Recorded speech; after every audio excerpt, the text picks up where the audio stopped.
প্রবাসীর সাথে প্রেম করিয়া বউ হওয়ার স্বপ্ন দেখতেছেন, সংসার করার স্বপ্ন দেখতেছেন, তাহলে এই ভিডিও কন্টিনিউ করেন।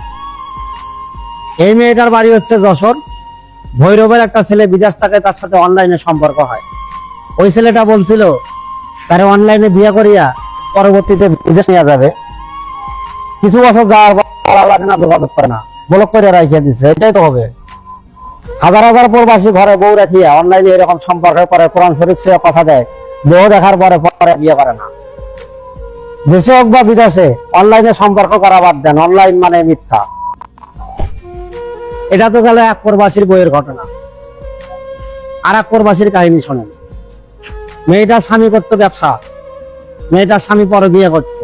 এই মেয়ে স্বামীর উপর জোর করিয়া টাঙ্গাইল বাড়ি সিঙ্গাপুর প্রবাসীর এক প্রেমে পড়ে। ওই সিঙ্গাপুর প্রবাসী প্রতি মাসে 8-10 হাজার করে টাকা দিয়া তার মেয়ের খরচও চালাইতো, সংসারও চালাইতো। এই মেয়েটা ওই সিঙ্গাপুর প্রবাসীর উপর ভরসা করিয়া তার হাজবেন্ডকে তালাক দিয়ে চলে আসে। এখন তার হাজবেন্ড পরবর্তীতে বিয়ে করে নিয়ে 2.5 বছরে একটা কন্যা সন্তান হয়েছে। এই ছেলেটা সিঙ্গাপুর থেকে আসার পরে এই মেয়েটাকে আর বিয়ে করে না, নানান বাহানায়। সেই ছেলেটার উপর জোর করিয়া এই মেয়েটা অনলাইনে সম্পর্ক করিয়া আবারও একটা বিয়ে করে।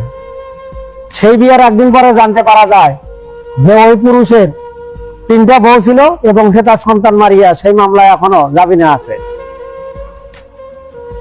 প্রবাসীরা ভালোবাসা দেখায়। আপনার কোন আক্কেলে মনে হলো যে ছেলেটা 10 লাখ টাকা খরচ করিয়া বিদেশে গেছে, মাসে 1.5 লক্ষ টাকা কামায়, সেই ছেলেটা আপনার বাচ্চা থাকতে স্বামী থাকতেও আপনারা বিয়ে করবে? ওই ছেলের কি অবিবাহিত নারী বিয়ে করার কথা নাই?